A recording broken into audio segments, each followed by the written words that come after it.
വചനമൊഴി ജനുവരി 20. വചനഭാഗം 2 തിമോത്തി 2:1-5, മത്തായിയുടെ സുവിശേഷം 10:24-33. കേരള കത്തോലിക്ക സഭയിൽ വിശുദ്ധരുടെ തിരുനാളുകളിൽ പരിശുദ്ധ കന്യകാമറിയത്തിന്റെ തിരുനാൾ കഴിഞ്ഞാൽ ഏറ്റവും അധികം ആചരിക്കുന്നത് വിശുദ്ധ സെബസ്ത്യാനോസിന്റെ തിരുനാളായിരിക്കും. ഇന്ന് ജനുവരി 20 വിശുദ്ധ സെബസ്ത്യാനോസിന്റെ തിരുനാൾ ദിനമാണ്. ഈ കാലത്ത് കേരളത്തിൽ അങ്ങോളം ഇങ്ങോളം വിശുദ്ധ സെബസ്ത്യാനോസിന്റെ തിരുനാളുകൾ ആചരിക്കുന്നത് നമുക്ക് കാണുവാൻ സാധിക്കും. സെബസ്ത്യാനോസിനോടുള്ള ഭക്തി കേരള സഭയിൽ വിശ്വാസികളുടെ ജീവിതത്തിൽ വളരെ ആഴ്ന്നു നിൽക്കുന്ന ഒന്നാണ്. വിശുദ്ധൻ കാണിച്ചു തരുന്ന ജീവിത മാതൃക പിന്തുടരുവാൻ കൃപ നേടുക എന്നതായിരിക്കണം ഈ അവസരത്തിൽ നമ്മുടെ പ്രധാന പ്രാർത്ഥനാ വിഷയം. ഇന്നത്തെ തിരുവചന ഭാഗങ്ങൾ വിശുദ്ധ സെബസ്ത്യാനോസിന്റെ ജീവിതത്തിൽ നിഴലിച്ചു നിന്നിരുന്നതായി കാണുവാൻ സാധിക്കും. ഈ വചനങ്ങൾ ജീവിതത്തിൽ സ്വീകരിച്ച് നമുക്കും സെബസ്ത്യാനോസിനെ പിന്തുടരാം.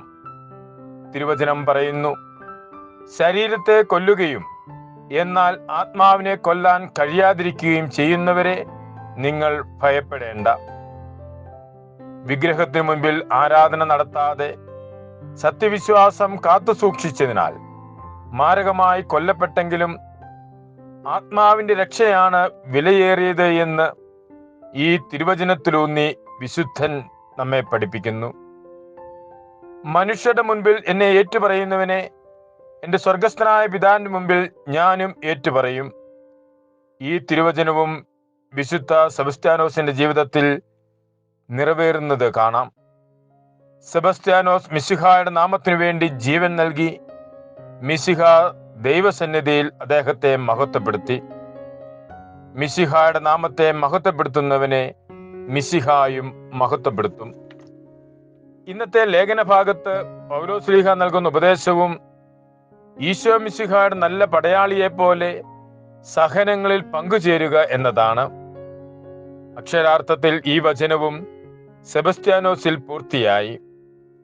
റോമാ സാമ്രാജ്യത്തിന്റെ പടയാളിയായിരുന്ന വിശുദ്ധൻ അവിടെ ലഭ്യമാകുമായിരുന്ന ഉന്നത സ്ഥാനം വേണ്ടെന്ന് വെച്ച് മിശിഹായുടെ ഉത്തമ പടയാളിയായി. സഹിക്കേണ്ടി വന്നപ്പോൾ മിശിഹായുടെ സഹനത്തോട് തന്റെ സഹനത്തെ ചേർത്ത് വെച്ചു. സ്ഥാനമാനങ്ങൾക്ക് വേണ്ടി, സുഖസൗകര്യങ്ങൾക്ക് വേണ്ടി, ഭൗതിക നേട്ടങ്ങൾക്ക് വേണ്ടി മിശിഹായെയും വിശ്വാസത്തെയും മാറ്റി നിർത്താതെ വിശ്വാസം ജീവിക്കുവാൻ, ഈശോയ്ക്ക് സാക്ഷ്യം വഹിക്കുവാൻ ഇന്നത്തെ തിരുവചനവും വിശുദ്ധ സെബസ്ത്യാനോസും നമ്മെ ആഹ്വാനം ചെയ്യുന്നു. ഈ ആഹ്വാനത്തോട് പ്രത്യുത്തരിച്ച് ജീവിക്കുവാൻ ദൈവകൃപ നമുക്ക് പ്രാർത്ഥിക്കാം. മിശിഹ നമ്മെ അനുഗ്രഹിക്കട്ടെ. ഈശോയിൽ സ്നേഹപൂർവം, കുറ്റ്യാനിക്കൽ സെബാസ്റ്റ്യൻ.